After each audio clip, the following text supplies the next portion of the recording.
அனைவருக்கும் வணக்கம். உலக முதலிடர் மாநாடு சென்னையில் வெற்றிகரமாக நடந்து முடிஞ்சிருக்கு. நிர்ணயிக்கப்பட்ட இலக்கை விட அதிகமாக 6,64,180 கோடி அளவிலான முதலீடுகள் குவிஞ்சிருக்கு. பல மாவட்டங்களில் பல வகையான அட்வான்ஸ்டு டெக்னாலஜி பேஸ்டு ஃபேக்ட்ரி கொண்டு வந்தது வரவேற்கத்தக்கது.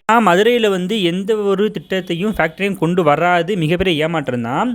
இந்தியாவிலேயே தமிழ்நாடு தான் பொருளாதாரத்தில் 2வது மிகப்பெரிய மாநிலம் அப்படின்றது நம்ம எல்லாத்துக்குமே தெரியும். டேட்டாவும் அதை தான் சொல்லுது. $1 ட்ரில்லியன் அமெரிக்க டாலர் அளவிலான பொருளாதாரத்தை 2030க்குள்ளே அடையணும் அப்படின்னு இலக்கு நிர்வகிச்சிருக்கோம். அது வெற்றிகரமாக அடைவோம் அப்படின்ற நம்பிக்கையும் இருக்குது.